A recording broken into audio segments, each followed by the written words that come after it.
34. Gilbert Riley. 19 de agosto de 1900, 6 de outubro de 1976. Filósofo britânico que cunhou o termo fantasma na máquina para descrever o dualismo cartesiano, que ele refutava.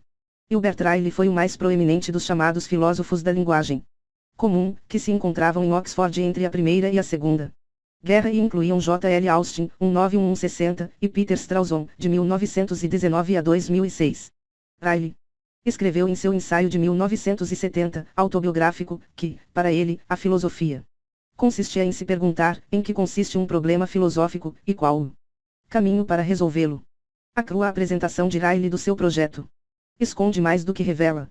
Alguns de seus rivais em Cambridge o rejeitavam como um pensador simplório e derivativo, mas a verdade é que Riley era tudo menos isso.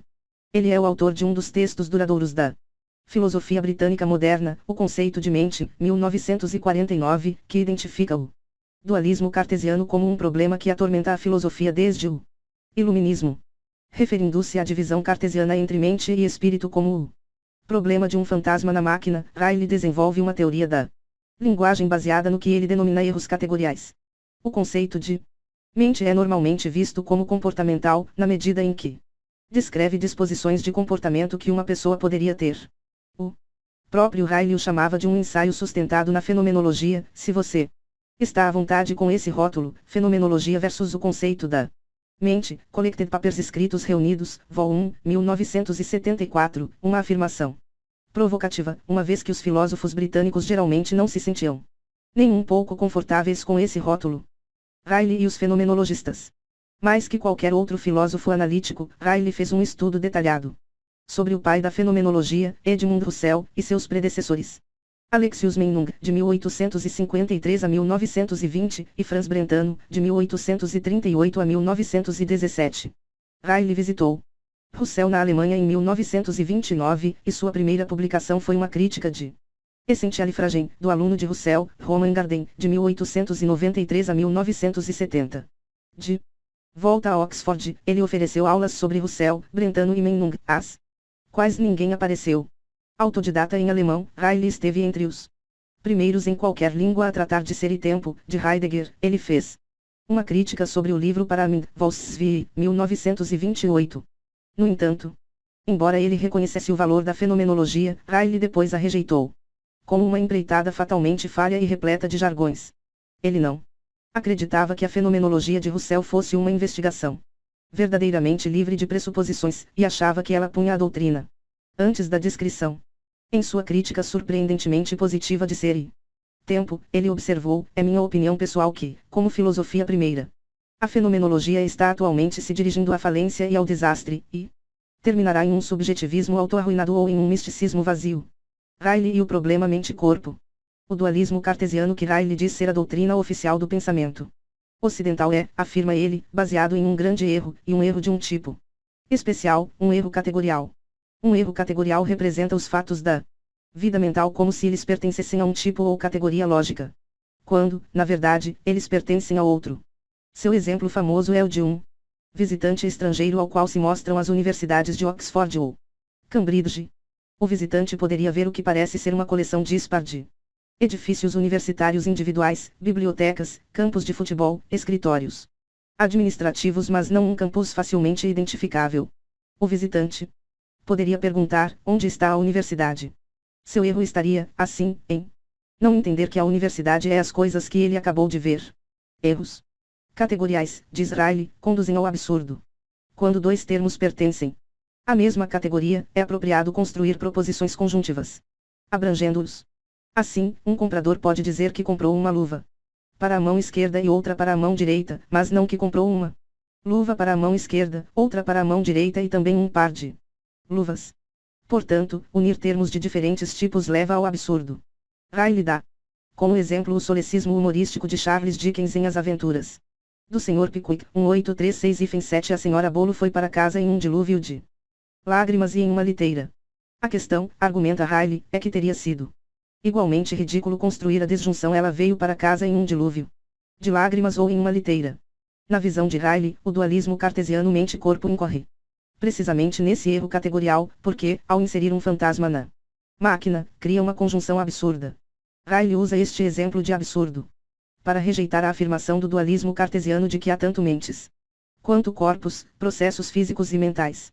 A observação sobre a liteira de Dickens é um exemplo da figura de linguagem que linguistas e gramáticos chamam de zeugma, de uma palavra grega que significa vínculo, ligação, na qual um único adjetivo ou verbo é empregado para modificar dois ou mais substantivos, mesmo quando isso é inapropriado ou ilógico.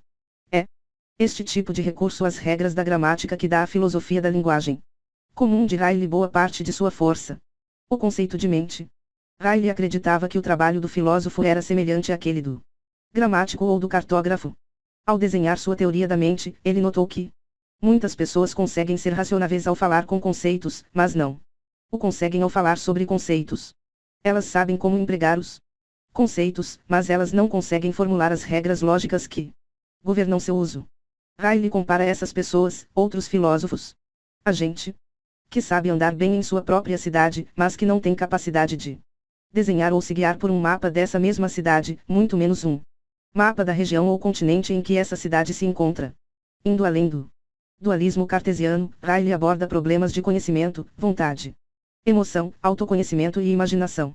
Uma das distinções duradouras que ele fazenda em o conceito de mente é entre saber como e saber que, por exemplo, eu sei como jogar xadrez, por outro lado, eu sei que meu nome é Stephen.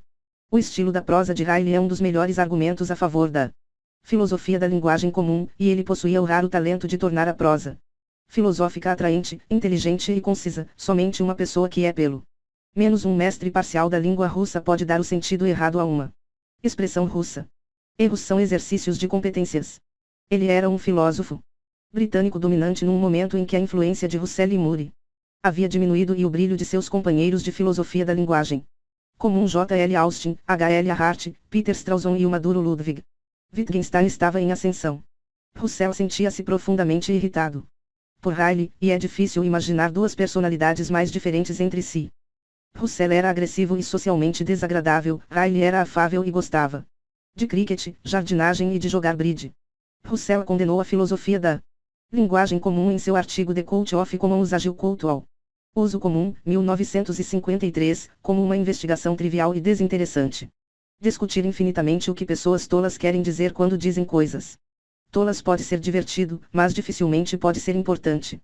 Mais tarde, em Some Replies Theocriticism Algumas Respostas ao Criticismo, 1959. Russell observou com mau humor que não é, de modo algum, uma experiência agradável, ver-se considerado antiquado após se ter estado, por um tempo, na moda. É difícil aceitar simpaticamente essa experiência.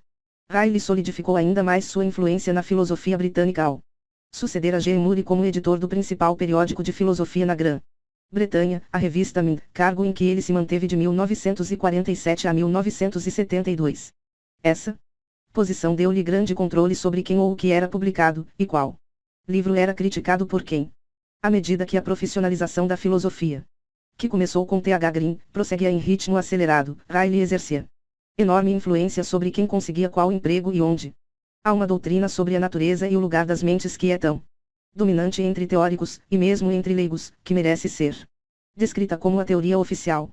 A maior parte dos filósofos, psicólogos e professores religiosos concorda, com pequenas reservas, com seus principais artigos, e, embora admitam certas dificuldades teóricas, eles tendem a supor que estas podem ser superadas sem que modificações sérias sejam feitas na arquitetura da teoria.